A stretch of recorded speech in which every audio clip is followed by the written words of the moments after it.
بسم اللہ الرحمن الرحیم نحمده ونصلی ونسلم علی رسوله الکریم اما بعد الاشباب والنظائر کے حصہ قواعد کی نوع ثانی اور نوع ثانی میں مصنف علام علیہ رحمت و رضوان نے کل 19 قواعد ذکر فرمائے۔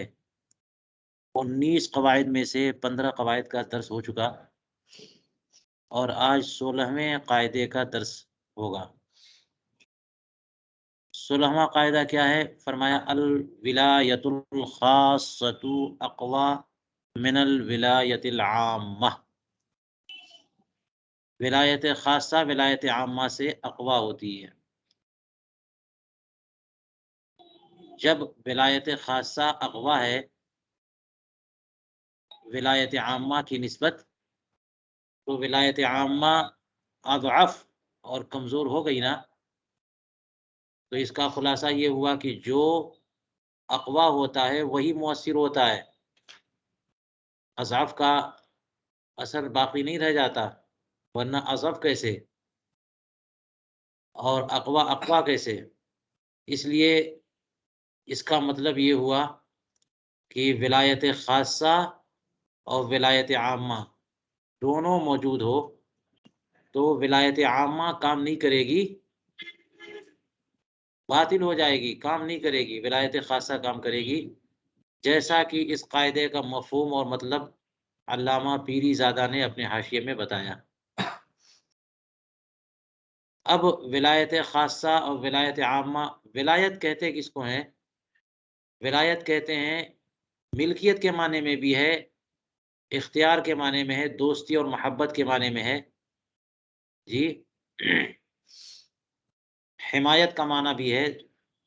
تو ولایت سے مراد یہاں پر ہے نفاذ التصرف شاء او ابا، کہ کسی دوسرے پر کچھ تصرف کر جانا کہ وہ تصرف اس کے اوپر لازم ہو جائے، نافذ ہو جائے، چاہے وہ چاہے یا نہ چاہے، ٹھیک ہے۔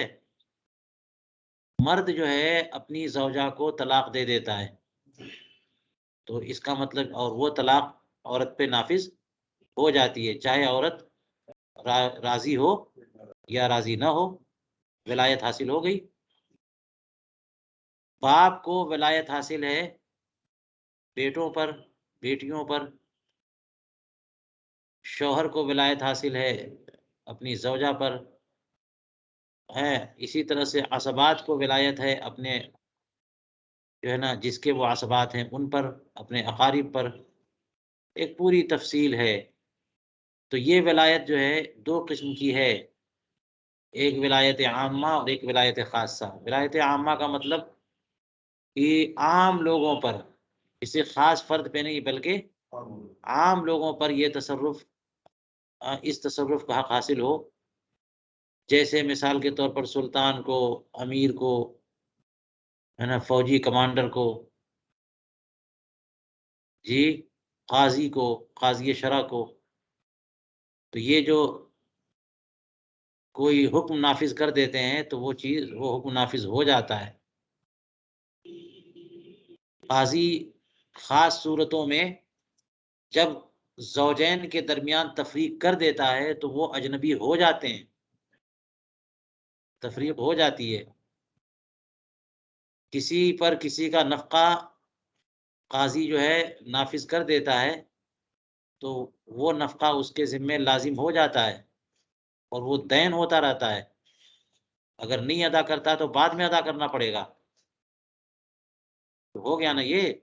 لیکن یہ جو ولایت ہے قاضی کو، یا پھر یہ کہ امیر کو، سلطان کو، کیا یہ کسی خاص بندے پر ہے؟ یہ عام لوگوں پر ہے، جی۔ یہ ولایت بھی اللہ تبارک و تعالیٰ کی طرف سے انہیں ملتی ہے۔ یہ اور بات ہے، یہ ولایت جو ہے، اس ولایت کے لیے جو شخص متعین ہوتا ہے وہ لوگوں کی رائے سے متعین ہوتا ہے نا، ارباب حل و عقد جو ہے اسے متعین کرتے ہیں۔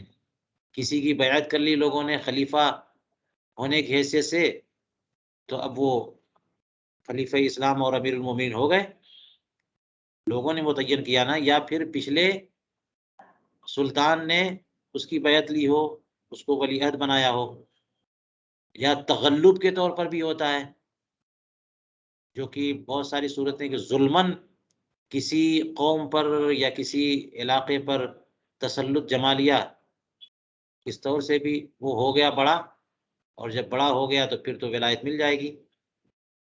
بات سمجھ میں آ رہی ہے؟ تو سلطان اسلام کو ولایت حاصل ہوتی ہے اس کی نیابت سے اس کے عمراء اور قاضی اسلام، قاضی شرع کو جمعہ کا قائم کرنا، عیدین کا قائم کرنا، ہے نا، اور مال غنیمت کو تقسیم کرنا، فوجیں بھیجنا، جہاد کا حکم لگانا، لوگوں سے دوسری جمہوریت، دوسری سلطنتوں سے معاہدے کرنا، ٹھیک ہے، بیت المال کا نظم و نسق مرتب کرنا، فوج ترتیب دینا، قاضی متعین کرنا، یہ سب ہے نا ولایت عامہ کے کردار۔ تو یہ کسی خاص بندے پر نہیں ہے، یہ عام لوگوں پر ولایت حاصل ہے، اسے ولایت عامہ کہتے ہیں۔ اور دوسری قسم کیا ہے؟ ولایت خاصہ، جو خاص شخص کو خاص شخص پر حاصل ہوتی ہے، باپ کو حاصل ہے اس کی اولاد پر، بس یہ مطلب نہیں ہے کہ اولاد کی بیوی پر بھی باپ کو حق حاصل ہے نا، یا اب اولاد کے جو ہے وہ ماموں اور چچوں پر بھی اس کو ولایت حاصل ہے، باپ کو حق حاصل ہے، ولایت حاصل ہے اپنی اولاد پہ، بیٹیوں پر، بیٹوں پر، اس کی مختلف قسمیں ہو سکتی ہیں۔ تو یہ ولایت جو ہے نا خاص یا اسبات کو حاصل ہوتی ہے، جن میں باپ بھی ان میں سے ایک ہے۔ اب ولایت جو ہے مال میں ہو، جان میں ہو، یہ دونوں طرح کی ولایتیں ہوتی ہیں۔ ان سب کی تفصیل کچھ آگے آتی ہے، لیکن اس سے اندازہ ہو گیا کہ ولایت کی دو قسمیں، ولایت خاصہ، ولایت عامہ۔ ولایت خاصہ کے بارے میں بات کر رہے ہیں کیونکہ خاص شخص کو خاص شخص پر حاصل ہے، اس لیے یہ اقویٰ ہے ولایت عامہ سے۔ اگر کسی علاقے میں ولایت عامہ کا حامل موجود ہو اور ولایت خاصہ کا حامل بھی موجود ہو، یعنی باپ بھی موجود ہے اور سلطان اسلام بھی موجود ہے، تو باپ کی ولایت مؤثر ہوگی، ہے نا، سلطان اسلام کی نہیں۔ نکاح کرا دینا صغیرہ نابالغہ، باکرہ صغیرہ کا نکاح کرا دینا، یہ کس کا حق ہے؟ باپ کا حق، باپ کو حق حاصل ہے۔ یہ نہ ہو تو پھر قاضی کو، پھر آگے بات جاتی ہے۔ چلیے، اعلیٰ حضرت امام اہل سنت مجدد دین ملت امام احمد رضا فاضل بریلوی رضی اللہ تعالیٰ عنہ نے ایک رسالہ اسی تعلق سے بڑا مفصل لکھا ہے، جس کا نام ہے الہبۃ الاحمدیہ فی الولایت العرفیہ والشرعیہ۔ وقف کے بیان میں کہیں پر یہ رسالہ ہوگا، آپ حضرات بالاستیعاب اس کا مطالعہ کریں۔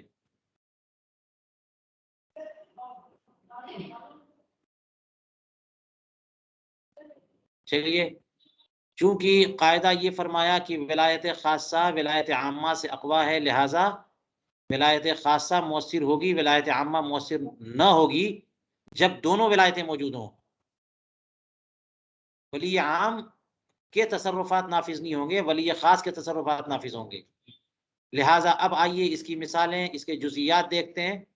فرمایا وَلِهَذَا قَالُوا، اسی وجہ سے فقہاء نے فرمایا ان القاضی لا یزوج الیتیم والیتیمۃ الا عند عدم ولی لہما فی النکاح، کہ قاضی یتیم بچے اور یتیم بچی کی شادی نہیں کرا سکتے مگر تب جب کہ ان دونوں کا ولی فی النکاح موجود نہ ہو، نکاح والا ولی موجود نہ ہو، ولو ذا رحم محرم او امن او معتقن، اگرچہ وہ ولی نکاح کوئی قریبی رشتہ دار ہی کیوں نہ ہو، ذو رحم محرم ہی کیوں نہ ہو، یا والدہ امی ہی کیوں نہ ہو، یا معتق ہی کیوں نہ ہو، ان کا نمبر تو بعد میں آتا ہے۔ چلیے، یہ جو انہوں نے مثال بیان فرمائی، یہ پہلی مثال اس کی ہے کہ ولایت خاصہ ولایت عامہ سے اقوا ہے۔ دیکھ لیجیے آپ، قاضی جو ہے نا ولی عام ہے نا، قاضی کیا ہے؟ قاضی ولی عام ہے۔ اور یہاں پر جو فرمایا الا عند عدم ولی لہما فی النکاح ولو ظاہر، یہ ولی خاص ہو گئے، باپ ہو، ماں ہو، کوئی قریبی رشتہ دار ہو، یا کم سے کم موثق ہو، تو ولی خاص ہو گئے۔ تو قاضی ولی عام کو نکاح کرا دینے کا حق حاصل نہیں ہے اگر کوئی ولی خاص موجود ہے تو۔ یہ یتیم اور یتیمہ کی بات ہو رہی ہے، اس کے والدین نہیں ہیں، اس کے والد نہیں ہیں۔ تو اگر والد نہیں ہے تو دادا ہے، تو دادا کو ولایت حاصل ہے۔ وہ نہیں ہے تو اس کے بھائی کو ولایت حاصل ہے۔ وہ نہیں ہے تو چچا اور چچزاد بھائیوں کو ولایت حاصل ہے۔ اسبات کی ترتیب تو پتہ ہے نا، ترتیب عصبات ہی ترتیب ولایت ہے۔ ٹھیک ہے،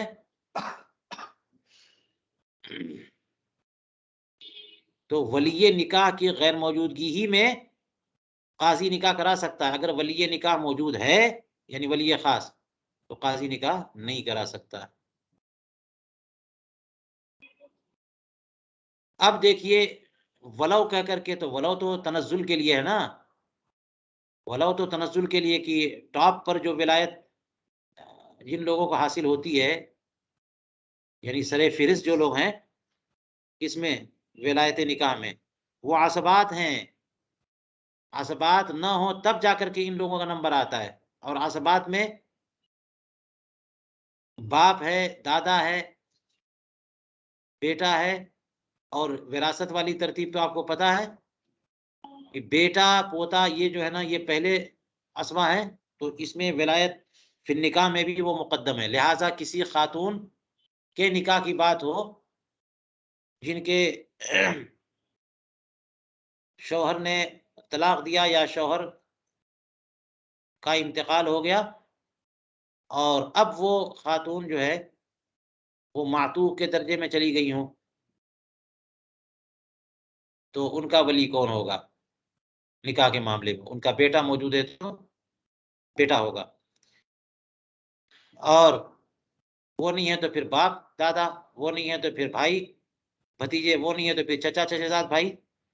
یہ سب عصبات ہیں، انہی کو تقدم حاصل ہے ولایت نکاح میں۔ یہ سب موجود نہ ہو تو پھر بعد کے جو ذوی الارحام ہوتے ہیں وہ ولی ہیں، اور وہ بھی نہ ہو تو پھر والدہ امی جو ہے نا وہ ولی ہوتی ہے نکاح کی، وہ بھی نہ ہو تو پھر موثق۔ لیکن آپ فقہ کی کتابوں میں دیکھیے گا تفصیل میں، ہاں، ذوی الارحام سے پہلے ماں کا مقام آتا ہے۔ اگر باپ موجود نہیں ہے، دادا موجود نہیں ہے، بھائی موجود نہیں ہے، چچا موجود نہیں ہے، تو پھر ماں نکاح کی ولیہ ہے۔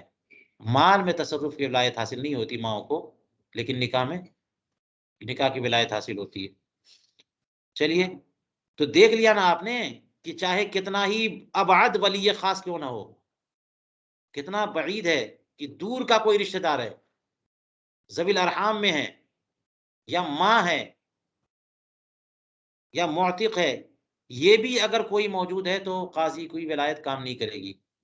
یہ ایک جزیہ مکمل ہوا۔ دوسرا دیکھیے، ولی الخاص استیفاء القصاص والصلح والعفو مجانا، ولی خاص کو قصاص لینے کا حق حاصل ہے، صلح کرنے کا حق حاصل ہے، فری میں معاف کر دینے کا، مفت میں معاف کر دینے کا حق حاصل ہے۔ جب کوئی کسی کو جان سے مار دیتا ہے اور قتل عمد ہو تو پتہ ہے نا کیا ہے، قصاص ہے نا۔ لیکن آپ پڑھ لیجئے وہ آیت قصاص تو اندازہ ہوگا کہ پھر ان میں صلح کا بھی آپشن موجود ہوتا ہے اولیاء مقتول کی مرضی سے، اولیاء مقتول کی مرضی سے قاتل بھی جو ہے نا وہ راضی ہو تو کسی قدر مال پر صلح مصالحت کر لیں گے، ٹھیک ہے ہم قصاص نہیں لیتے، اتنا مال دے تو چھوڑ دیتے، اور معاف کرنے کا بھی حق حاصل ہے کسی کو اولیاء مقتول کو، کس کو؟ تو وہ پورا قصاص بھی لے سکتا ہے اور کسی قدر مال پر مصالحت بھی ہو سکتی ہے، کر سکتا ہے، اور مفت میں معاف بھی کر سکتا ہے۔ تینوں حق حاصل ہے کس کو؟ ولی خاص کو۔ یہ سارے حقوق حاصل نہیں ہیں ولی عام کو، فرق ہو گیا نا؟ تو یہ دوسرا جزیہ کہ ولی خاص کو کیا حق حاصل ہے؟ استیفاء القصاص، صلح، عفو۔ لیکن آگے کہتے ہیں کہ امام جو ہے نا ولی عام ہے، لا یملک العفو، امام معاف کرنے کا حق نہیں رکھتا، وہ مالک نہیں ہے کہ معاف کر دے۔ اگر ولی خاص موجود نہیں ہے تو پھر ولی عام قصاص لے گا۔ اگر ولی خاص باپ اور یہ اسبات موجود نہیں ہے تو پھر کون قصاص لے گا؟ ولی عام، قاضی، سلطان اسلام۔ اور وہ لوگ جو ہے صلح علی مال بھی کر سکتے ہیں لیکن معاف کرنے کا، کیونکہ یہ ضرر محض ہے، یہ ضرر محض ہے کہ اس میں ایک تو مقتول کی جان بھی گئی اور کچھ بھی حاصل نہیں ہوا۔ تو اتنا بڑا تصرف کرنے کے لیے تو بہت ہی قریبی ولی چاہیے، جس کے جو ہے نا شفقتیں بہت ہی واضح اور نمایاں ہو، کوئی نہ کہہ سکے کہ یہ کیئر نہیں کر رہا ہے، نظر انداز کر رہا ہے، کیس کو اہمیت نہیں دے رہا ہے۔ بات سمجھ میں آئی؟ اس لیے ولی عام جو ہے معاف کرنے کا حق نہیں رکھتا۔ استیفاء قصاص کا حق تو ہے، صلح کا بھی حق ہے، لیکن معاف کرنے، دیکھ لیجئے ہو گئی نا بات کی ولایت خاصہ اقواہ ولایت عامہ سے دو مثالیں ہو گئیں۔ اس دوسری مثال کے تعلق سے انہوں نے ایک بات کہی ہے کہ ہو سکتا ہے کوئی سمجھے کہ کنز الدقائق کی عبارت ہمارے اس بیان کردہ جزیے کے معارض ہے، تو اس لیے دفع دخل مقدر کے طور پہ فرمایا کہ کنز الدقائق میں مصنف نے جو کچھ فرمایا وہ ہماری اس دوسری مثال کے معارض نہیں ہے، ولا يعارضه ما قال فی الکنز۔ اور کنز میں کیا فرمایا؟ وَلِأَبِ الْمَعْتُوهِ الْقَوْدُ وَالصُّلْحُ لَلْعَفْوُ بِقَتْلِ وَلِيِّهِ۔ یہ ہے عبارت کس کی؟ کنز کی۔ اور بظاہر کوئی دیکھے گا تو سمجھ میں آئے لگے گا کہ یہ تو عبارت جو ہے اس مثال کی معارض ہو گئی، کیونکہ وہ مثال کیا تھی کہ ولی خاص کو، اور ولی خاص کون ہے؟ باپ ہے، بھائی، یہ لوگ ہیں، تو باپ کو تینوں حق حاصل ہے۔ کون کون؟ قصاص کا بھی اور صلح کا بھی اور معاف کرنے کا بھی۔ دیکھیے لیکن کنز میں لکھا ہے کہ معتو ولی ابل معتو، معتو کے باپ کو قود کا حق تو حاصل ہے۔ قود کیا چیز ہے؟ قصاص لینا۔ والصلح، اور صلح کا حق تو حاصل، یہ بھی حاصل ہے، لیکن للعفو، معاف کرنے کا حق حاصل نہیں۔ تعارف سمجھ میں آیا؟ اوپر کہا کہ تینوں حق حاصل ہے، اور یہاں پہ کنز میں یہ ہے کہ باپ کو، اب باپ سے قریبی کون ہے؟ ایک صورت میں بیٹا قریبی اس سے زیادہ ہے، لیکن ہے تو باپ ہے نا ولی خاص۔ تو اوپر کہہ چکے کہ ولی خاص کو تینوں حقوق حاصل ہے، اور کنز میں دوسری جگہ ہے کہ ولی خاص کو یعنی باپ کو تینوں نہیں حاصل ہے۔ قصاص لے سکتا ہے، وہ صلح کر سکتا ہے، معاف، بقتل ولی یہی، اس کے ولی کے قتل پر۔ اور ولی یہی میں ہی ضمیر راجع ہے معتوہ کی طرف، معتوہ کے ولی، اور ولی سے مراد یہاں پر قریب ہے، ورنہ یہ تو خود ولی ٹھہرا نا۔ معتوہ کا ولی کون ہے؟ باپ ہے، اگر اس کا بیٹا موجود نہیں ہے تو باپ ہے۔ تو اس کے ولی سے مراد یہ کہ اس کا کوئی قریبی، معتوہ کا کوئی قریبی ہے اگر قتل کر دیا گیا، معتوہ کا قریبی اگر قتل کر دیا گیا، مثال کے طور پر وہ معتوہ ایسا تھا کہ اس کا ماں شریک بھائی کوئی قتل کر دیا گیا، اس کا ماں شریک بھائی قتل کر دیا گیا، تو اس معتوہ سے قرابت تو اس کو حاصل ہے، لیکن وہ بھائی اس معتوہ کے باپ کا کیا ہے؟ کچھ بھی نہیں ہے، وہ تو ربیب ہو گیا نا، اس کی بیوی کا بیٹا جو دوسرے شوہر سے ہو۔ تو ایک بندہ ہے جو معتوہ ہے، اور معتوہ کس کو کہتے ہیں؟ جس کی عقل مختل ہو چکی ہو، عقل ہے زائل نہیں ہوئی ہے، اگر زائل ہو گئی تو کیا ہو گیا؟ مجنون ہو گیا، اور عقل ہے تو لیکن مختل ہو گئی ہے، اب تدبیر نہیں کر سکتا، وہ غلط فیصلے کرتا ہے، عام طور پر فیصلے غلط کرتا ہی ہے وہ، تو اس کو کہتے ہیں معتوہ۔ معتوہ بھی بہت سارے احکام میں مجنون کے درجے میں ہے، جیسے کہا گیا کہ مجنون کی طلاق نہیں پڑتی، تو معتوہ کی بھی طلاق نہیں پڑتی۔ تو معتوہ کے قریبی کو اگر قتل کر دیا جائے تو اس کے باپ کو جو حق حاصل ہے وہ یہ ہے کہ اس کا قصاص لے اور کیا کرے؟ جی صلح کر لے، لیکن معاف نہیں کر سکتا۔ تو اس طرح سے تو یہ کنز کی عبارت جو ہے اس مثال کے منافی ہو گئی، معارض ہو گئی، تعارض سمجھ میں آیا؟ لیکن اوپر کہہ چکے ہیں کہ ولا یعارض، یہ تعارض اصل میں ہے نہیں، بظاہر تعارض لگتا ہے لیکن تعارض وجہ اس کی یہ بتا رہے لأنہو سے وجہ عدم معارضہ،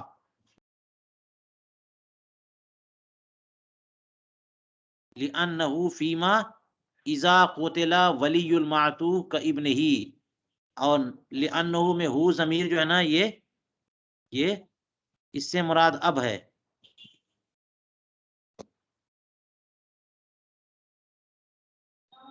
والد، وہی معتوہ کا والد، کیونکہ معتوہ کا باپ، معتوہ کا قریبی جب قتل کیا جائے گا تو معتوہ کا باپ معتوہ اپنے بیٹے کے درجے میں ہے، یہ ہو گیا وجہ عدم معارضہ۔ کیسے یہ ہوا؟ یوں سمجھ لیجئے کہ یہاں پر کیا بات ہو رہی ہے کہ اس باپ کو جو ولایت ملی ہے وہ نیابت میں ملی ہے معتوہ کے، اصلاً وہ ولی نہیں ہے، ابتداءً وہ ولی نہیں ہے،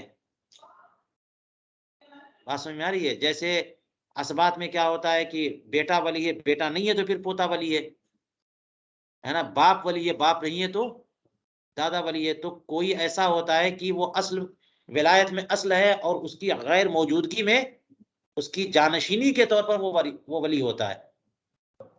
تو جو ہم نے مثال دی تھی اس میں جب قریبی معتوہ کا قریبی قتل کیا گیا تو اس کا ولی کون ہے؟ معتوہ ہے نا، معتوہ ہی ولی ہے، اسی کو حق حاصل ہونا چاہیے کس بات کا؟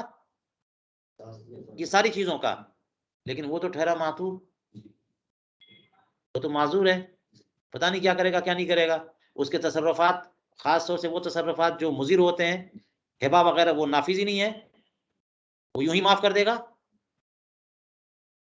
لوگ کوئی بھی اس کو جو ہے نا کنونس کر لے جائیں گے، ارے معاف کر دو بھلائی ہوگی، حالانکہ کیس معاف کرنے کا نہیں ہے۔ تو اس لیے جب معتوہ کا قریبی قتل کیا گیا تو اس کا ولی جسے ابتداءً اور اصلاً ولایت حاصل ہے وہ تو معتوہ ہے، لیکن چونکہ اس کی دماغی کیفیت یہ ہے اس وجہ سے اس کی ولایت نیابت کے طور پہ کدھر گئی؟ اس کے باپ کی طرف، تو ولی باپ، معتوہ کا باپ جو ولی ہے وہ نیابت کے طور پر ہے، بات سمجھ میں آ رہی ہے؟ اب جب نیابت کے طور پہ ہے تو نائب کو وہی نہ حق حاصل ہوتا ہے جو اصل کو ہے، بات سمجھ میں آئی؟ یہ اصلاً باپ ولی نہیں ہے، یہ اس کا، یہ معتوہ کی ولایت، معتوہ کی نیابت میں ولی ہوا ہے، تو جو ولایت معتوہ کو حاصل ہے وہی ولایت باپ کو حاصل ہے، اور معتوہ معاف کر سکتا ہے؟ کیسے کر سکتا ہے؟ معاف تو نہیں کر سکتا، کس وجہ سے؟ حالانکہ وہ قریبی ہے تو سب کچھ کر سکتا ہے، لیکن دماغی کیفیت کی بنیاد پر اس کے وہ تصرفات جو ضرر محض ہیں وہ نافذ نہیں ہوں گے نا، ایسے تصرفات نافذ نہیں ہوں گے. جیسے فرمایا کہ معتو جو ہے بچے کے درجے میں ہے. آپ سے میں یہ باتیں بتا چکا ہوں پہلے. صبی لا یعقل کے تصرفات ہاں جو ضرر محض ہیں وہ نافذ نہیں ہو سکتے، جو نفع محض ہیں وہ نافذ ہوں گے. آپ اس کے بارے میں یہ بھی سن لیجئے کہ تصرفات جو ہیں وہ 3 طرح کے ہوتے ہیں: ضرر محض اور نفع محض، اور وہ جو ضرر اور نفع میں دائر ہوں. من وجہن وہ ضرر ہے، من وجہن نفع ہے. تو ضرر محض کسی کو اپنا مال فری میں دے دینا، صدقہ، ہبہ، عطیہ، یہ سب کیا ہے؟ ضرر محض ہے. اس میں فائدے کا، دنیا میں فائدے کا کوئی پہلو ہے؟ آخرت میں ملے، انشاءاللہ ملے. لیکن جب کوئی مال آپ اپنا کسی کو ہبہ کرتے ہیں تو دنیاوی طور پر کوئی فائدہ مل رہا ہے؟ یہ ضرر محض ہے. اور نفع محض کیا ہے؟ کہ کسی نے آپ کو تحفہ دیا اور آپ قبول کریے. اس میں کیا نقصان ہے؟ فائدہ ہی فائدہ ہے. اور من وجہ ضرر من وجہ نفع، خرید و فروخت سب اسی قبیل سے. آپ اپنا مال بیچ رہے ہو کسی کو، یا بازار سے کوئی مال خرید رہے ہو، اس میں نفع ضرر دونوں ہیں. کیونکہ آپ جب خرید رہے ہیں تو پیسہ آپ کا جا رہا ہے، مال ادھر سے آ رہا ہے. تو آنا نفع ہوا اور جانا ضرر ہوا. تو جو تصرفات ضرر اور نفع میں دائر ہوتے ہیں اس کے لیے ولی کی اجازت چاہیے ہوتی ہے. بات سمجھ میں آ رہی ہے؟ صبی لا یعقل جو ہیں ان کے تمام تصرفات جو نفع محض ہیں وہ سب کے سب نافذ ہیں. سبھی سمجھ وال بچے کے سب تصرفات کیا ہیں؟ نافذ ہیں. کون سے؟ نفع محض والے. لوگ گفٹ دے رہے ہیں، لوگ ہدیہ دے رہے ہیں، تحفے دے رہے ہیں، قبول کرتے جائیں، سب ان کا ہوتا جائے گا. لیکن ضرر محض وہ بالکل نافذ نہیں ہے. بچہ اپنا مال جو ہے وہ کسی کو ہبہ کر دے، ہوگا ہی نہیں. ولی اجازت دے گا تب بھی نہیں ہوگا. نابالغ اولاد کی طرف سے باپ یا کوئی اجازت دے بھی نہیں سکتا ہے. اعلیٰ حضرت کا پورا رسالہ پڑھ لیجیے، حفاظت النبی، پورا رسالہ. بچہ جو ہے نا پانی دے سکتا ہے کہ نہیں آپ کو. اور جو تصرفات نفع و ضرر کے درمیان دائر ہیں ان میں کیا ہے؟ اگر بچہ کرتا ہے تو اس کے ولی کی اجازت چاہیے. کیونکہ ولی جو ہے نا وہ سمجھے گا نا کہ نفع کا سودا ہے یا نقصان کا. تو جب یہ سمجھ گئے آپ تو اب معتوہ بھی جو ہے سبھی کے درجے میں ہے. تو جب سبھی کے ایسے تصرفات نافذ نہیں ہو سکتے جو ضرر محض ہوں، تو معتوہ کے بھی تصرفات ایسے نافذ ہو سکتے ہیں. اور مقتول کو فری میں معاف کر دینا یہ کیا ہے؟ ضرر محض ہے کہ نہیں ہے؟ کیونکہ پیسہ آتا، اگر قصاص لیتا تو تشفی مقصود ہے. قصاص سے مقصد کیا ہے؟ تشفی، کہ دل کو سکون ہو جائے، جو اذیت پہنچی ہے بھڑاس نکل جائے، اور لوگوں کے لیے جو ہے نا زجر ہو. اس لیے اسلک میں قصاص ہے. اور اگر وہ نہ ہو سکے تو چلو کچھ تو پیسے آ رہے ہیں دیت میں، مصالحت میں، اور یہ بھی نہ ہوئی وہ بھی نہیں، اور یوں ہی معاف کر دیا، تو یہ کیا ہے؟ ضرر محض ہے. اس کے لیے بہت ہی با اختیار ہونا چاہیے. معتوہ معاف نہیں کر سکتا. بات سمجھ میں آ گئی؟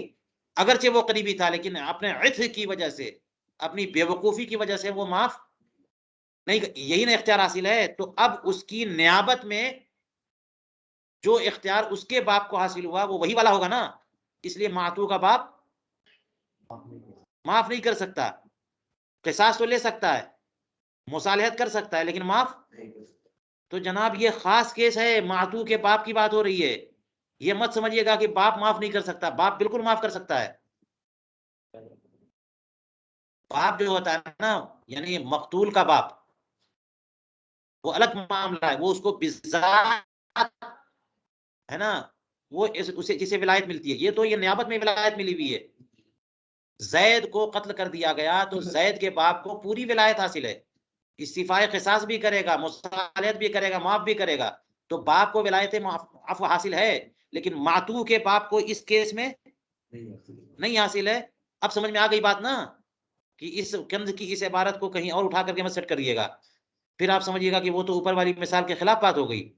باپ کو پوری ولایت حاصل ہے، لیکن کسی معتوہ کے باپ کو جبکہ اس معتوہ کے قریبی کو قتل کر دیا گیا تو اس کو قود اور صلح کا تو اختیار ہے، معافی کا تو یہ معافی کا اختیار نہیں ہے.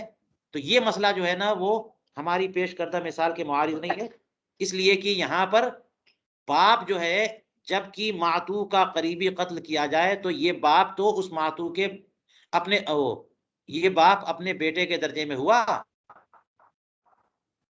تو ماتو کے درجے میں ہوا، اور ماتو معاف نہیں کر سکتا تو باپ بھی معاف نہیں کر سکتا. بات ہو گئی. چلیے، قال فی الکنز، کنز الذقائق میں فرمایا والقاضی کالاب، قاضی باپ کی طرح ہے.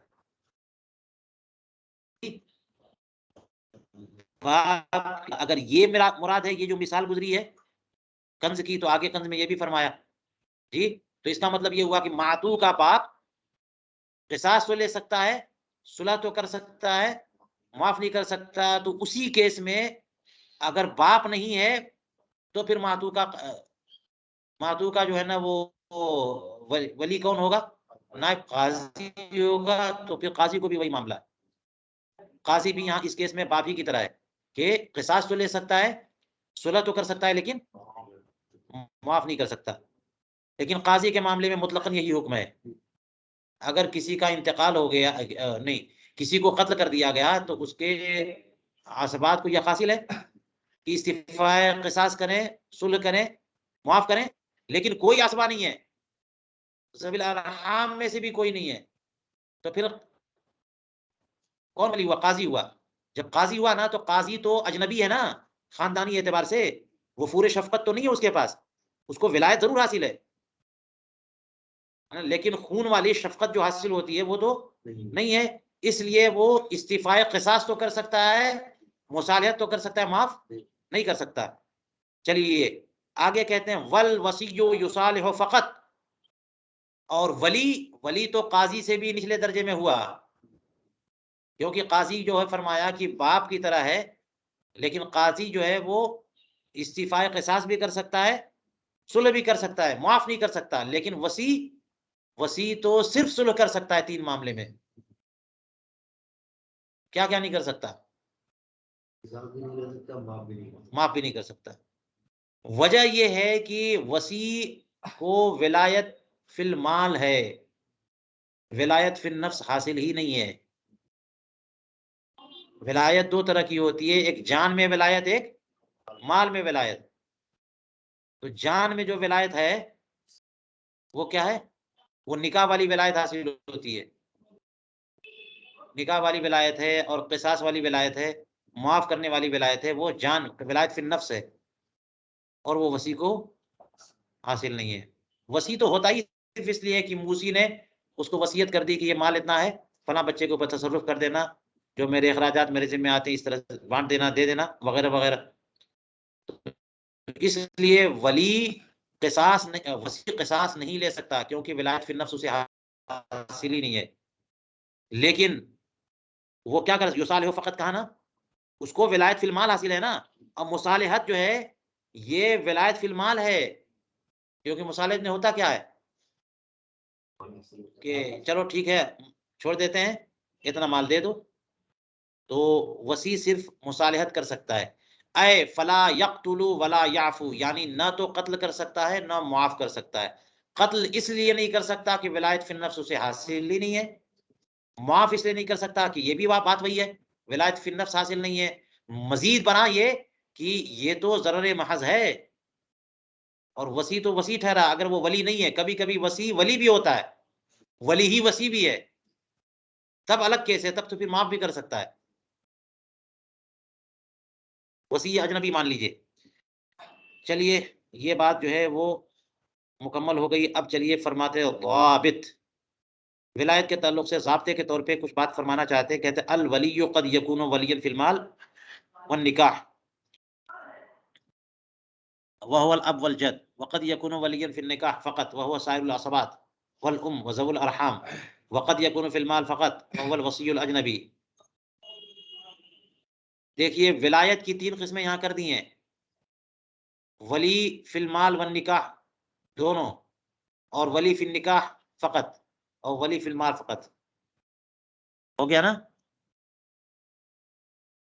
ایک ہے ولی فی النکاح فقط، ایک ہے ولی فی المال فقط. فرماتے ہیں کہ ولی کبھی مال اور نکاح دونوں میں ولی ہوگا، اور یہ باپ اور دادا ہیں.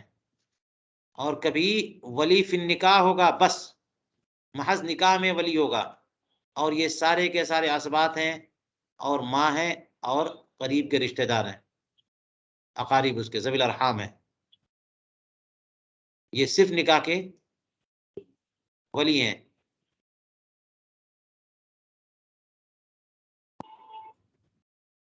وقد یکون فی المال فقط، اور کبھی کبھی ولایت جو ہے نا صرف مال کی ہوتی ہے.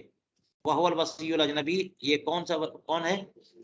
وصی اجنبی. اسی لیے اوپر بتایا تھا وصی اجنبی میں نے، کہ جو وصی ولی نہیں ہے، یعنی قریبی نہیں ہے، اسبات میں نہیں ہے. تو اگر کوئی بندہ ایسا ہے جسے موسی نے وصی کیا ہے اور اجنبی ہے وہ، تو وصی اجنبی کو صرف مال میں ولایت حاصل ہے، نکاح وغیرہ کی ولایت اسے حاصل نہیں ہے. فرمایا وظاہر کلام المشائخ انہا مراتب، مشائخ حنفیہ کے کلام کے ظاہر سے یہ معلوم ہوتا ہے کہ ولایت کے کئی مرتبے ہیں. یعنی ایک نچلی درجے کی ولایت ہے، پھر متوسط درجے کی ولایت ہے، پھر اس سے اعلیٰ درجے کی ولایت حاصل ہے، اعلیٰ درجے کی اقوا ہے، قوی ہے، اضعف ہے نا. تو پہلے ولایت کن کن معاملات میں حاصل ہوتی ہے، کن کن معاملات میں، اس کی 3 قسمیں کر دی. مال میں صرف، یا صرف نکاح میں، یا پھر مال اور نکاح دونوں میں. ہو گئی بات. اب کہتے ہیں کہ اس کے مراتب چند مراتب ہیں. کلام مشائخ کے ظاہر سے پتہ چلتا ہے کہ ولایت کے چند مراتب ہیں. الاولا، پہلا مرتبہ یعنی اعلیٰ درجے کی ولایت، ولایت الاب والجد، یہ باپ اور دادا کی ولایت ہے. ان کو بہت ہی قوی اور اعلیٰ درجے کی ولایت حاصل ہے. فرمایا وہی وصف ذاتی لہما، یہ ولایت ان کی وصف ذاتی ہے. یہ بذات ولی ہیں، اللہ تعالیٰ نے ان کو ولایت تو دی ہے لیکن ذاتی ہے. ان کی باپ ہیں اس وجہ سے ولی ہیں. ذاتی ہونے کا مطلب یہ ہوا کہ کسی اور رشتے، کسی اور وجہ سے نہیں ہے، بلکہ باپ ہونے کی وجہ سے، اور کسی وقت تک محدود نہیں ہے، جب تک باپ ہے تب تک ہے، اور عرض عارض کی وجہ سے نہیں ہے کہ کوئی بیچ میں تھا جو پہلے ولی تھا وہ مر گیا تو ان کو ولایت حاصل ہوئی ہے. ان کو ولایت بذات حاصل ہے. لہٰذا یہ ٹمپریری ولایت نہیں ہے، عارضی ولایت نہیں ہے کہ یہ جو ہے وہ ختم ہو جائے کسی کے ختم کرنے سے، یا خود یہ کینسل کر سکیں. نہ تو ان کی ولایت کو کوئی ختم کر سکتا ہے، اور نہ یہ خود اپنی ولایت کو ختم کر سکتے ہیں. یہ مطلب ہوا ولایت ذاتی کا. باپ اور دادا کو جو ولایت حاصل ہے وہ وصف ذاتی ہے ان کے لیے. وَنَقَلَ ابن السبکی الاجماع علی انہما لو عزلا انفسہما لم ینعزلا. علامہ ابن سبکی نے یہاں پر اجماع نقل کیا ہے اس بات پر کہ یہ دونوں یعنی باپ اور دادا اگر یہ لوگ اپنے آپ کو معزول کر دیں پھر بھی معزول نہیں ہوں گے. اتنی مضبوط ولایت حاصل ہے. جیسے باپ اگر اپنے آپ کو ڈکلیئر کرے کہ میں کل سے تمہارا باپ نہیں ہوں، شوہر جو ہے نا وہ کہہ دے کہ میں کل سے شوہر نہیں ہوں تو چلے گا نا، ہو سکتا ہے. لیکن باپ کہے کل سے میں تمہارا باپ نہیں ہوں، یہ نہیں ہو سکتا. وہ باپ ہے تو ہے. اسی کو کہتے ہیں کہ عاق کرنے کا شرعاً کوئی مطلب نہیں ہے کہ کسی بیٹے کو کوئی کہہ دے کہ بیٹے تو نہیں، میرے بیٹے نہیں ہو. بیٹا ہے تو ہے، وصف ذاتی ہے تو باپ ہے تو ہے. اس لیے باپ اور دادا اگر اپنے آپ کو ولایت سے معزول کر دیں تب بھی یہ مطلب ہوا کہ ولایت ان کی وصف ذاتی ہے. کتنی اعلیٰ درجے کی ہے. الثانیہ، دوسرے درجے کی ولایت دیکھ لیجئے، دوسرا مرتبہ ولایت کا. السفلا، محشرین فرماتے ہیں کہ السفلا کا مقابلہ الاولا سے اس میں ذرا تسامح ہے نا. ورنہ ہوتا یہ کہ الاولا کو الاولا جو ہے نا العلیا ہو، الاولا العلیا، الثانیہ السفلا. ٹھیک ہے. تو یہ بات ہو جائے گی، ورنہ وہ بات تو معلوم تو ہی ہے. تو پہلی جو ولایت ہے وہ اعلیٰ درجے کی ہے، دوسری جو ہے وہ سب سے کم تر درجے کی ہے، سب سے نچلی ولایت. وہ کون سی ولایت ہے؟ وہی ولایت الوکیل، وکیل کو جو ولایت حاصل ہے. کیونکہ باپ دادا کو جو ولایت ہے وہ اعلیٰ اس لیے کہ وہ لازم ہے، اور لازم اس طرح سے کہ وصف ذاتی ہے کہ کوئی ان کو ختم کرنا چاہے تو وہ ولایت ختم ہو بھی نہیں سکتی ہے. لیکن یہ جو ولایت ہے وکیل والی، یہ تو گھنٹے گھنٹے تبدیل ہو سکتی ہے، جب چاہے بدل دے، جو چاہے بدل دے. موکل چاہے تو ولایت کینسل کر دے، اور وکیل خود چاہے تو اپنی ولایت ختم کر دے کہ میں آپ کا وکیل نہیں ہوں. ہے نا؟ کسی نے کہا کہ جاؤ میرے لیے سبزی لے کے آؤ، تو انہوں نے وکیل تو بنا دیا، بھیجتے ہی ان کو معزول کر دیا کہ نہیں نہیں تم سے نہیں منگانا، دوسرے کو بھیجا، جاؤ پیسے لے کر تم لے لیتے آنا، کر دیا نا. اور اسی طرح وکیل صاحب گئے بازار، اور انہیں بھی سمجھ میں آیا کہ بہتر ہے کہ میں نہ لاؤں، تو وہیں بیٹھے بیٹھے انہوں نے کینسل کر دیا اپنی ولایت کو کہ آپ اپنی ولایت اپنے پاس رکھیے، ہے نا، میں آپ کا وکیل نہیں ہوں، کسی اور سے منگا لیجئے.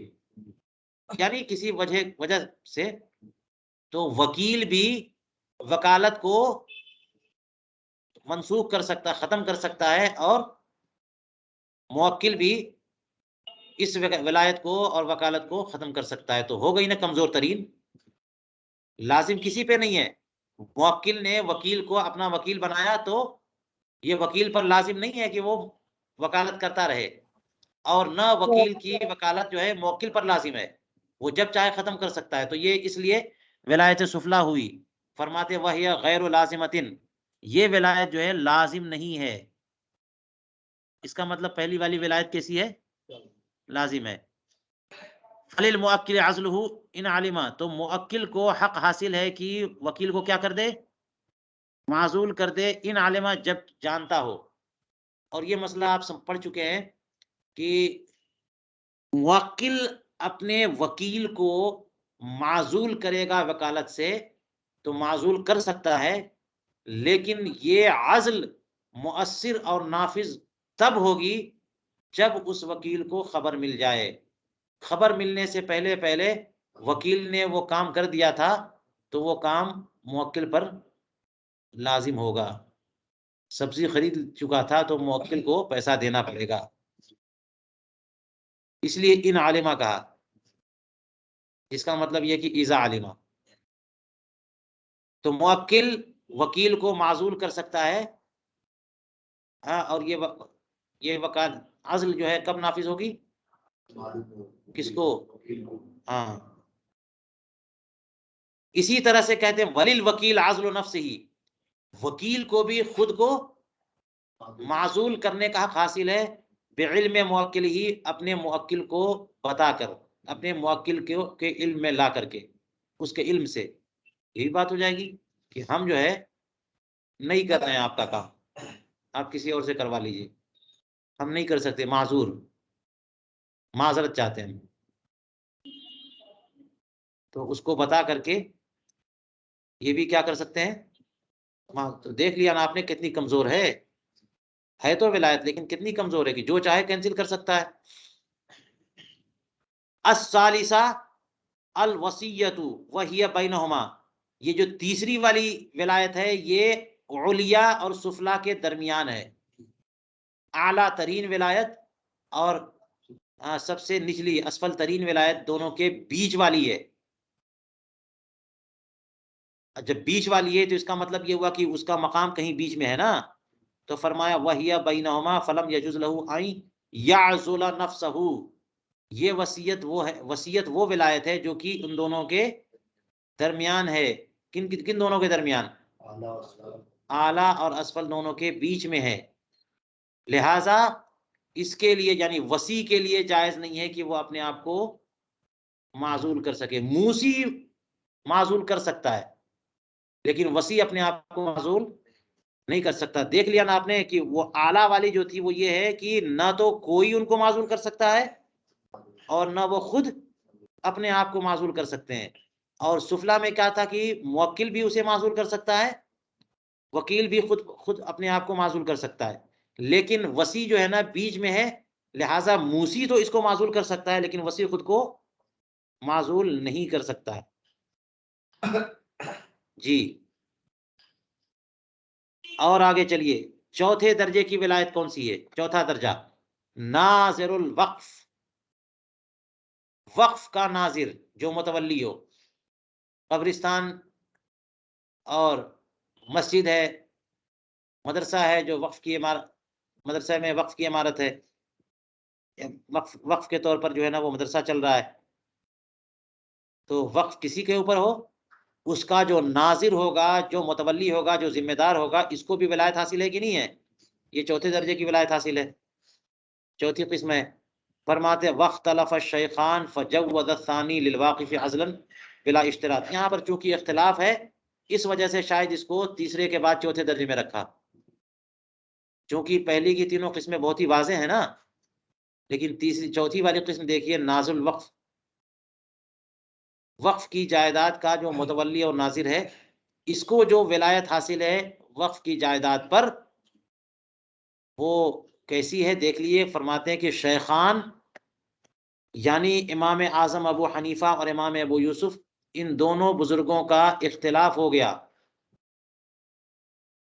جی فجوز الثانی للواقف عزلا بلا اشتراط ومنعه الثالث، کہ ثانی نے واقف کو معزول کرنے کی اجازت دی ہے، یعنی جائز قرار دیا ہے کہ اگر واقف ناظر وقف کو معزول کرنا چاہے تو معزول کر سکتا ہے بلا اشتراط. وقف کرتے وقت اگرچہ اس نے شرط نہ لگائی ہو تب بھی وہ متولی کو کیا کر سکتا ہے؟ الثانی سے مراد امام ابو یوسف. ومنعہ الثالث، اور ثالث نے یعنی امام محمد نے منع کیا کہ نہیں، جب وقف کر دیا اور وقف کے وقت جو ہے نا انہوں نے شرط نہیں رکھی تھی کہ میں جب چاہوں بلا سبب جو ہے وہ ناظر کو معزول کر سکوں، یہ شرط نہیں رکھی تھی انہوں نے، تو اب وہ معزول نہیں کر سکتے. ہاں خیانت اگر ہو تو معزول کر سکتے ہیں، الگ بات ہے. ناظر وقف نے خیانت شروع کر دی تو سبب ہے نا، لیکن کوئی ایسا سبب نہیں پایا گیا، تو کیا واقف معزول کر سکتے ہیں یا نہیں کر سکتے؟ تو اس میں امام ابو یوسف اور امام محمد کا اختلاف ہو گیا. امام ابو یوسف نے کیا فرمایا؟ کر سکتے ہیں بلا اشتراط بھی، اور امام محمد نے منع فرمایا.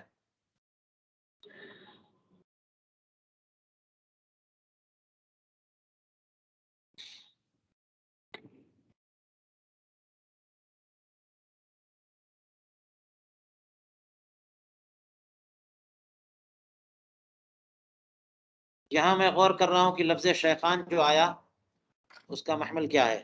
عموماً ایسے مقام پر شیخین سے مراد امام محمد، امام ابو حنیفہ اور امام ابو یوسف ہوتے ہیں، کیونکہ وہ استاذ ہیں امام محمد کے دونوں. جی اور نہیں دیکھا کہ کبھی لفظ شیخین کا اطلاق ہوا ہو امام ابو یوسف اور امام محمد پر، لیکن یہاں پر مقابلہ جو کیا ہے وہ ثانی اور ثالث کا کیا ہے، تو لگتا ہے کہ شیخین سے مراد ثانی اور ثالث ہے نا. تو اگر ایسی بات ہے تو اس کا مطلب یہ ہوگا کہ مشائخ ثلاثہ، جیسے لفظ امام کہتے ہیں ہے نا، کہ ائمہ ثلاثہ جب بولا کیا ہے ہمارے یہ امام حنیفہ، امام ابو یوسف، ٹھیک ہے، تو یہ شیخان اور شیخ سے مراد امام. لیکن ان دونوں کو جب الگ سے بیان کیا ہے تو صاحبین کہتے ہیں، ٹھیک ہے. اور یہ بھی ہو سکتا ہے کہ شیخان سے مراد وہی ہو جو کہ معہود ہے، امام ابو یوسف، امام اعظم ابو حنیفہ، لیکن جو ہے امام شیخین کا کچھ اختلاف ہوا اور اس کے بعد امام ابو یوسف کا اختلاف امام محمد سے بھی ہو گیا. تو اس کی توجہ یہ ہو سکتی ہے، فقہ کی کتابوں میں اس کی تفصیل دیکھنی چاہیے. اس کی توجہ یہ ہو سکتی ہے کہ مطلب یہ ہے امام ابو حنیفہ کا یہ قول ہو کہ واقف بلا اشتراط ناظر وقف کو معزول نہیں کر سکتا، اگر اشتراط ہو تو کر سکتا ہے۔ یہ شیخ کا قول ہو، لیکن امام ابو یوسف کا یہ قول ہو کہ بلا اشتراط، ہاں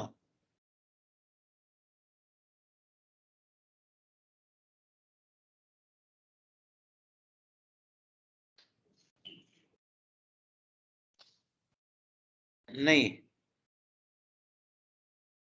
امام کا یہ قول ہو کہ واقف ناظر وقف کو بالکل معزول نہیں کر سکتا، بالکل معزول نہیں کر سکتا بالاشتراط یا بلا اشتراط۔ اور امام ابو یوسف کا یہ فرمانا کہ واقف جو ہے معزول کر تو سکتا ہے ناظر وقف کو، اور بالاشتراط تو بلا شبہ بلا اشتراط بھی کر سکتا ہے، ٹھیک ہے۔ لیکن اس کے خلاف گئے امام محمد کہ بلا اشتراط نہیں کر سکتا، بالاشتراط کر سکتا ہے۔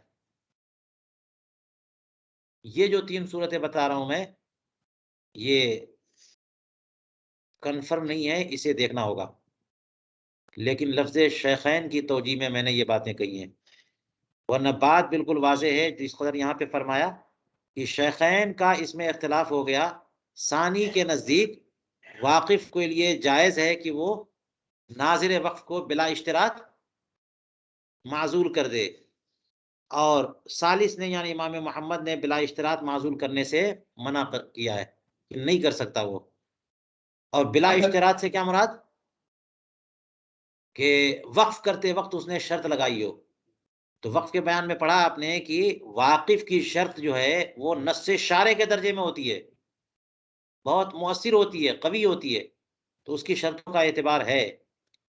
لیکن آپ نے وہیں پہ پڑھا کہ اس کی وہ شرطیں جو وقف کے تقاضے کے خلاف ہو جائیں اور مصلحت کے خلاف ہو جائیں، ان کا اعتبار نہیں کیا جائے۔ چلیے، جب یہ اختلاف ہو گیا امام ابو یوسف میں اور امام محمد میں، تو تصحیح تو کی جائے گی نا کہ کس کا قول صحیح ہے۔ فرماتے ہیں کہ وقت تلفت تصحیح بھی مختلف ہو گئی، کہ بعض مشائخ نے امام ابو یوسف کے قول کی تصحیح فرمائی اور بعض مشائخ نے امام محمد کے قول کی تصحیح فرمائی۔ اور جب تصحیح میں اختلاف ہو جاتا ہے تو مفتی کو حق حاصل ہوتا ہے کہ جس قول پہ چاہے فتویٰ دے۔ یہ آگے آپ انشاءاللہ پڑھیں گے رسم المفتی میں۔ لیکن اس میں بھی ایک بات ہے کہ یہ عام طور پر اس وقت ہے جبکہ معاملات جو ہے نا خاص قسم کے نہ ہوں۔ یہاں پہ دیکھیے کہتے ہیں والمعتمد فی الاوقاف والقضاء قول الثانی، قضاء اور اوقاف کے معاملے میں امام ابو یوسف کی بات قابل اعتماد ہوتی ہے۔ یعنی مسئلہ اگر قضاء کا ہے، شہادات کا ہے، صلح کا ہے، اوقاف کا، پراپرٹی کا ہے، تو اس میں اگر اختلاف ہو گیا امام ابو یوسف اور امام محمد میں، تو قول امام ابو یوسف کا اختیار کیا جائے گا، فتویٰ ان کے قول پر ہوگا، تو اس لیے ان کی تصحیح کو اختیار کیا جائے گا، ان کے قول کی تصحیح کو۔ چلیے، کہتے ہیں وَأَمَّا إِذَا عَزَلَ نَفْسَهُ، یہ تو ناظر وقف کی بات ہو رہی ہے نا، جو چوتھے درجے کی ولایت ہے، تو فرمایا کہ کیا واقف اس کو معزول کر سکتا ہے؟ اس میں اختلاف ہو گیا، کر سکتا ہے، نہیں کر سکتا، وغیرہ وغیرہ۔ اب بات یہ آئی کہ کیا خود ناظر وقف متولی اپنے آپ کو معزول کر سکتا ہے؟ فرمایا وَأَمَّا إِذَا عَزَلَ نَفْسَهُ، رہی یہ بات کہ جب ناظر وقف خود کو معزول کر لے تو یہ نافذ ہوگا کہ نہیں ہوگا؟ فرماتے ہیں کہ فَإِنْ أَخْرَجَهُ الْقَاضِي خَرَجَ، اگر قاضی بھی اس کا نام رجسٹر سے نکال دے کہ اب یہ مزید قاضی جو ہے نا یہ ناظر نہیں ہے، متولی نہیں ہے، تو پھر اس کا عزل جو ہے نا وہ نافذ ہو جائے گا۔ تو دیکھ لیجئے یہاں پہ خود سے اپنے آپ کو معزول کر دینے سے مکمل طور پہ معزول نہیں ہو رہے، قاضی کی منظوری کی ضرورت پیش آ رہی ہے، تو ہو گئی نا ایک مختلف فی قسم کی اور بعد والی ولایت۔ تو فرما دیا جیسا کہ مسئلہ کما فی القنیہ، وفی القنیہ، قنیہ میں یہ بھی لکھا ہوا لا یملک القاضی التصرف فی مال الیتیم مع وجود وصیہ ولو کان منصوبہ، دنیا میں لکھا ہے کہ قاضی یتیم کے مال میں تصرف کا مالک نہیں ہے، یہ تو بات ہم نے پہلے بھی کہہ دی آپ کو، مع وجود وصی ہی، جبکہ اس یتیم کا وصی موجود ہو، ولو کانا منصوب ہو، اگرچہ اسی قاضی کا مقرر کردہ ہو۔ تو آپ کو یہ بات پہلے بتا دی گئی کہ سب سے قریب جو بندہ ہوتا ہے وہ تو عصبات ہے نا، اور عصبات کو تو ولایت حاصل ہے، تو عصبہ جو ہے نا وہ ولی ہے، وہی وصی بھی ہو سکتا ہے۔ اگر کوئی عصبات میں سے کوئی بھی نہیں ہے تو پھر موسی نے جس کو وصی بنایا ہو یتیم کے مال کے لیے وہ نہ ولی ہوگا، اور اگر وصی موجود ہے تو پھر قاضی تو ولایت عامہ والا ہو گیا نا، اس کا تو تصرف نافذ ہوگا نہیں جب وصی موجود ہے تو، یا ولی موجود ہے تو، ہے نا، عصبات موجود ہیں تو۔ لیکن اگر وہ موجود نہیں ہے تب پھر قاضی ولی ہوتا ہے۔ وہی فرمایا کہ قاضی یتیم کے مال میں تصرف کا کوئی حق نہیں رکھتا جبکہ اس کا وصی مع وجود وصیت، لفظ نہیں ہے وصیت، وصی یہی، کس کا وصی؟ یتیم کا وصی اگر موجود ہو، یعنی جس کو موسی نے وصی بنایا ہو یتیم کے مال کے لیے، وہ وصی موجود ہے تو وہ تصرفات کرے گا۔ ولو کان منصوبہ، اگرچہ کس نے؟ ہاں، قاضی نے اس کو مقرر کیا، قاضی نے اس کو مقرر کیا تھا، اسی کو موسی نے وصی بنا دیا، تو اب جو ہے نا قاضی کی طرف سے دیے گئے اختیارات آئے، لیکن چونکہ یہ ولایت خاصہ ہے اور ولایت خاصہ ولایت عامہ سے اقویٰ ہوتی ہے، اس لیے قاضی کے تصرفات نہیں چلیں گے۔ آگے چلیے، کہتے ہیں وفی فتاوی رشید الدین، اور فتاوی رشید الدین میں یہ لکھا ہے کہ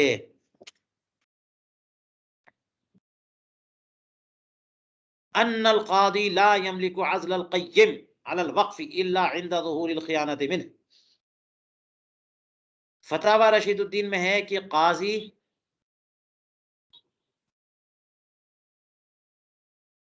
وقف پر قیم کو معزول کرنے کا حق نہیں رکھتا۔ جی، وقف پر جو قیم ہے، قیم سے مراد وہی ناظر ہے، متولی ہے، یہ مختلف الفاظ آتے ہیں وقف کی کا متولی۔ قیم کا معنی ناظم ہے نا، مینیجر جو ہوتا ہے، جو دیکھ ریکھ کرتا ہے، جو ذمہ دار ہوتا ہے، جو اس چیز کو چلاتا ہے، اس کے معاملات کو کنٹرول کرتا ہے۔ تو وقف کا جو قیم ہے، جو ناظر ہے، جو متولی ہے، قاضی اس کو معزول نہیں کر سکتا مگر تب جبکہ اس سے خیانت ظاہر ہو جائے، تب جو ہے نا قاضی کو حاصل ہوتا ہے، وہ اسے معزول کر سکتا ہے۔ وعلی ھذا، اس بنیاد پر تو بات یہ ہوگی کہ لا یملک القاضی التصرف فی الوقف، لہذا وقف میں قاضی جو ہے وقف میں تصرف بھی نہیں کر سکتا۔ وقف میں تصرف کون کرے گا؟ ناظر کرے گا، متولی کرے گا۔ جی، مع وجود ناظر، ناظر جب موجود ہو تب، اگر کوئی متولی موجود ہی نہ ہو تو پھر قاضی کی طرف جایا جائے گا، لیکن جب ناظر موجود ہو تو قاضی کس میں؟ وقف میں۔ ولو من قبلہ، اگرچہ یہ ناظر جو ہے قاضی ہی کی طرف سے مقرر کردہ ہو، اسی کی نظروں کا صدقہ ہے، اور اسی کے دیے ہوئے اختیار کو استعمال کرتا ہے ناظر، مگر جو اختیار حاصل ہے ناظر کو وہ اختیار قاضی کو نہیں حاصل ہے۔ وجہ کیا ہو گئی؟ وجہ وہی جو اصل قاعدہ ہے کہ یہ ناظر خاص اس جائیداد پر ناظر ہے تو ولایت خاصہ اس کو حاصل ہے، اور قاضی جو ہے نا جو بھی لوگ جو ہے خصوم آ جائیں گے اس کے پاس، سب کے لیے پر اس کو ولایت حاصل ہے۔ تو ولایت عامہ ولایت خاصہ سے اضاف ہوتی ہے، ولایت خاصہ اقویٰ ہوتی ہے، تو جب دونوں صورتیں موجود ہوں تو ولی خاص کی تصرفات نافذ ہوتے ہیں، ولی عام کے نہیں۔